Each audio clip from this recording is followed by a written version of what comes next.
वजीर एक्स को लेकर इस वक्त बहुत सारे लोगों के मन में काफ़ी सवाल हैं, काफ़ी अनिश्चितता है। तो आज हम इसी पर बात करेंगे और जो ऑफिशियल रिकवरी प्लान आया है उसको एकदम आसान भाषा में समझेंगे।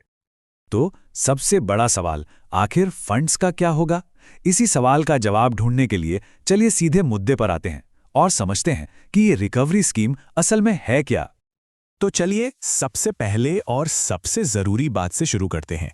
आखिर कौन कौन इसके लिए एलिजिबल है और ये प्लान है क्या? और देखिए, सबसे पहली और सबसे बड़ी राहत की बात तो यही है कि आपने वोट किया था या नहीं किया था, इससे कोई फर्क नहीं पड़ता। जैसे ही ये स्कीम कोर्ट से अप्रूव होती है, ये सभी अफेक्टेड यूजर्स पर लागू हो जाएगी। मतलब एलिजिबिलिटी को लेकर कोई चिंता की बात नहीं है, ये सबके लिए है। ठीक है, तो एलिजिबिलिटी तो साफ हो गई। अब आते हैं उस सवाल पर जो सबके मन में है, पैसों का क्या होगा? यह समझना बहुत जरूरी है कि आखिर जो रिकवरी अमाउंट है उसका कैलकुलेशन कैसे हो रहा है और वो मिलेगा कैसे।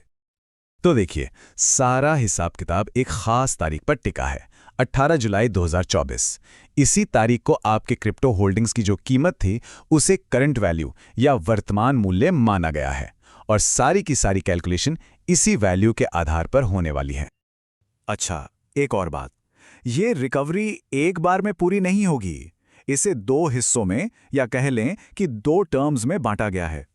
पहले टर्म में आपको अपनी करंट वैल्यू का लगभग 5% मिलेगा और इसके बाद दूसरे टर्म में बाकी का करीब 15% रिलीज किया जाएगा। तो अगर इन दोनों टर्म्स को मिला दें तो कुल मिलाकर शुरुआती दौर में आपकी करंट वैल्यू का लगभग 20% रिकवर करने का प्लान है। हाँ, ये जरूर ध्यान में रखना है कि ये सिर्फ इनिशियल रिकवरी है। इसके बाद और भी रिकवरी होने की पूरी संभावना है। अब एक और बहुत बड़ा सवाल जो लोग पूछ रहे हैं कि पैसे मिलेंगे कैसे? मतलब क्या हमें हमारे ओरिजिनल कॉइन्स और टोकन्स वापस मिलेंगे या फिर यूएसडीटी में पेमेंट होगी? तो देखो, जो टेक्निकल एनालिसिस है उसके हिसाब से ज्यादा चांस तो यही है कि आपको अपने ओरिजिनल कॉइन्स ही वापस मिलेंगे। लेकिन हाँ, ये बात भी साफ है कि आखिरी फैसला तो वजीर एक्स को ही लेना है। चलिए अब जरा टाइमलाइन पर भी नजर डाल लेते हैं। आखिर ये सब होगा कब? इन तारीखों को समझना बहुत जरूरी है ताकि हमें पता हो कि क्या एक्सपेक्ट करना है। तो ये कुछ की डेट्स हैं, इन्हें ध्यान में रखना होगा। सबसे पहले 18 जुलाई 2024, ये तो वो तारीख है जिस पर आपकी होल्डिंग्स की वैल्यू कैलकुलेट की गई। फिर जैसे ही स्कीम को मंजूरी मिलती है उसके 10 दिन के अंदर अंदर रिकवरी प्रोसेस शुरू होने की उम्मीद है। और एक और तारीख का जिक्र है, 25 जनवरी 2025। इसे एक रेफरेंस डेट की तरह देखा जा रहा है जिस पर शायद वैल्यू का रीवैल्यूएशन हो सकता है। और प्लीज इस बात पे सब लोग खास ध्यान दें, विड्रॉल्स अभी लाइव नहीं हुए हैं, बिल्कुल नहीं। ऐप अभी भी मेंटेनेंस में है और हमें ऑफिशियल अनाउंसमेंट का इंतजार करना ही होगा।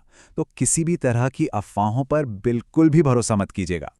तो फिर इस सिचुएशन में अभी हमें क्या करना चाहिए? चलिए अब उन जरूरी स्टेप्स की बात करते हैं जो हमें विड्रॉल के लिए तैयार रहने में मदद करेंगे। तो आपका एक्शन प्लान बहुत ही सिंपल और सीधा है। नंबर 1, और ये सबसे ज़्यादा ज़रूरी है, अपना केवाईसी कंप्लीट कर लें। ये मैंडेटरी है, इसके बिना विड्रॉल नहीं हो पाएगा। नंबर 2, अपने अकाउंट में जाकर अपनी होल्डिंग समरी या क्रेडिट लिस्ट को एक बार अच्छे से चेक कर लें, सब ठीक है या नहीं। और नंबर 3, किसी भी तरह की जानकारी या अपडेट के लिए सिर्फ और सिर्फ वजीर एक्स के ऑफिशियल ब्लॉग, ट्विटर या ईमेल पर ही भरोसा करें। और ये बात मैं फिर से दोहराना चाहूँगा क्योंकि ये बहुत ज़रूरी है। विड्रॉल इज़ ओपन या निकासी शुरू हो गई है जैसे दावों से एकदम सावधान रहें। ये फेक हो सकते हैं, ये स्कैम्स हो सकते हैं। खुद को किसी भी तरह के फ्रॉड से बचाने का एक ही तरीका है, सिर्फ ऑफिशियल सोर्सेज पर भरोसा करना।